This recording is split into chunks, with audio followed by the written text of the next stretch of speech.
Você falou da dificuldade de aprovar leis, né? Porque, assim, um deputado, ele tem que aprovar leis. E o que você fez pelos homens? Mas é difícil pra caramba. Pra quem não viu, a palestra dela ontem foi justamente sobre isso. Será que vai ser divulgado? Não sei.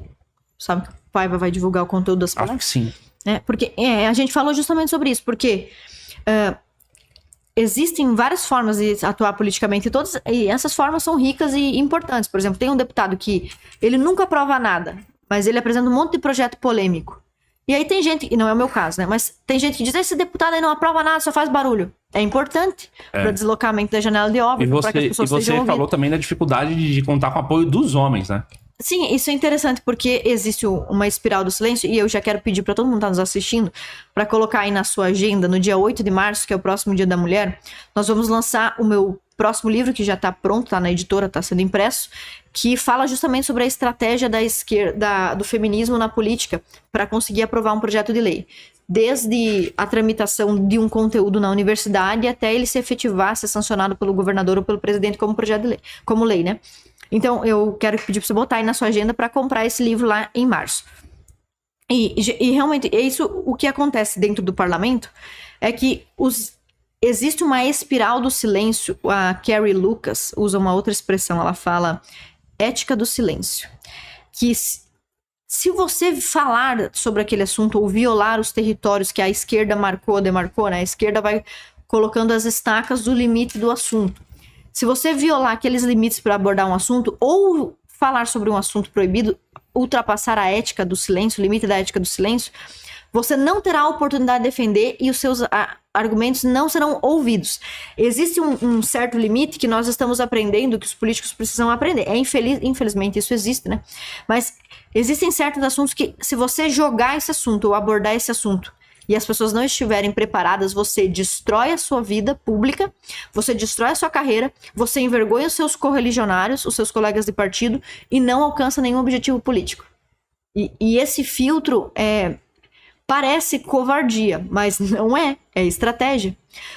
Porque se você falar sobre um assunto fora do clima, você queima a largada, prepara seu adversário, que eles têm mais armas e mais soldados, para trabalharem nos próximos 5 ou 6 anos, prevenindo o argumento para quando aquela hipótese que você vai levantar, aí sim estaria madura. Então é melhor esperar um amadurecimento daquela ideia. Eu faço isso com várias coisas que eu acredito e penso sobre feminismo ou sobre antifeminismo e que eu acho que as pessoas não estão realmente prontas para falar sobre esse assunto. Por exemplo, é preciso revisitar a questão de como foi concedido o voto às mulheres ao redor do mundo, historicamente. Só que não há ambiente para discutirmos isso ainda, enquanto as pessoas ainda pensam e acreditam em tantas outras verdades mais bobas do feminismo. Como o feminismo nos conquistou o direito de trabalhar, o feminismo nos conquistou o direito de estudar. Esses assuntos são mais relevantes do que falar sobre o direito ao voto, porque o direito ao voto não está em debate, porque o direito ao voto não será revogado, não será discutido. Então esse é um assunto marginal e mais difícil de estudar, mais difícil de debater. A mesma coisa é o que eu sempre digo para os meninos e para quem é amiga e tá defendendo aí os direitos dos homens. Existem coisas muito graves acontecendo, existem coisas muito graves que já aconteceram, precisavam ser revistas ou até anuladas, refeitas, mas é preciso ter uma estratégia. Quando você vai para a guerra, você tem que ter elementos, né? Então você tem que ter pessoas e armas. Você tem que ter ferramentas e gente. E nós não temos gente suficiente e provavelmente nem todas as ferramentas. Então, por mais angustiante que seja o trabalho que acontece dentro das salas, dos escritórios, dentro do seu quarto, lendo, estudando, pode ser mais relevante daqui a 5 anos para o sucesso da sua ideia do que um alarde despirocado, né? De uma proposta. Você já foi muito cancelado também pelo pessoal da Red Pill, né? Os militares. Eu não sei por quê. Eu só lembro de uma vez, acho que foi o Dom Sandro que falou de você. O Dom Sandro, eu não sei porque que ele me odeia, gente. Eu não entendo. Vocês que são do Sul aí, vocês tinham que eu nem sei onde ele é. Entender aí, por que né? será? Eu não sei. Cada pouco ele faz um vídeo, por exemplo, assim. A Damares vai lá e faz uma lambança, né? Que eu amo a ministra Damares, ela é minha amiga pessoal. Assim, eu tenho alguns amigos e eu não concordo com tudo que eles fazem. Eu vou lá e vou, agora você não pode mais ser meu amigo, tá louco? Você pensa diferente de mim, tá lascado. Então, ela é minha amiga e tem algumas decisões que ela tomou, como, por exemplo, incentivar a Procuradoria Especial das Mulheres nas câmaras estaduais. Eu discordo totalmente. Eu gastei 2 anos da minha vida lutando contra uma ideia que a ministra espalhou desde lá. Mesmo assim, eu gosto dela, eu amo. Ela é uma mãe, assim, na política, ela, o Magno Malta, Marco Feliciano e Jair Bolsonaro foram as 4 pessoas que acreditaram em mim em 2013, quando ninguém dava bola pra mim. Então eu tenho que ter gratidão a essas pessoas. E a Damares, ela nem tudo que eu falo, ela ouve. Algumas coisas ela ouve e não concorda, outras ela ouve e repensa, outras ela sequer quer ouvir. Por exemplo, eu queria levar o doutor Gastão da Rosa Filho para conversar direto com a ministra Damares sobre o caso Mari Ferrer. Da Lei Mari Ferrer, né?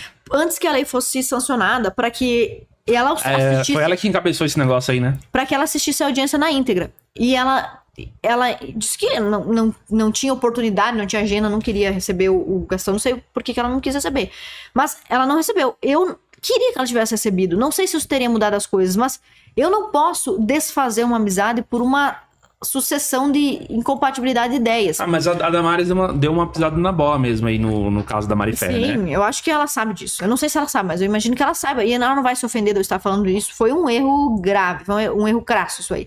Mas, por exemplo, teve outra questão, que foi quando ela defendeu a Procuradoria Especial da Mulher. Eu não concordo com ela, mas aí ela faz alguma coisa dessa daí, o Dom Sandro veio por cima de mim, tipo assim...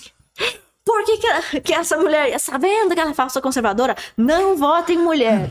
Essa mulher, só que aquele jeito calmo dele que parece que tá lindo. Esta mulher, vocês podem ver, ela é uma conservadia.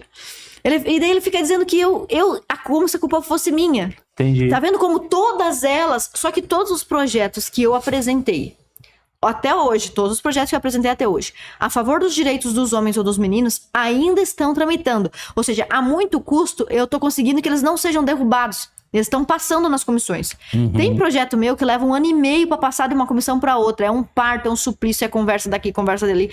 E aí o Dom Sandro vai lá e diz, porque não faz nada, porque é uma inútil. O que ela faz? Pô, o cara ele não tem uma noção do que é. Ele não tem uma noção do que é. E assim, sabe o que ele devia fazer, na minha opinião? Ele devia fazer um vídeo desse com o nome dos deputados homens. Por que vocês não apoiam esse projeto? Não, eu já falei, eu acho que foi um erro do Dom Santos não ter saído candidato em 2000 mas daí ele vai, eu acho, ele não tem condição. Ele vai avacalhar com a pauta. Um cara radical como ele vai queimar o filme da pauta. Mas naquela época lá todo mundo ia votar nele. Que ele, pelo menos o mandato ele ia ter. Bom, podia ser interessante por causa da janela de Overton, ficar lá falando, sabe? Podia ser interessante, mas que não ia aprovar nada, tu entende? Então por que ele fica cobrando de mim, a única mulher que apresentou os projetos, ele fica cobrando de mim a aprovação, que é a única coisa que não depende de mim? Não, ficou revoltado.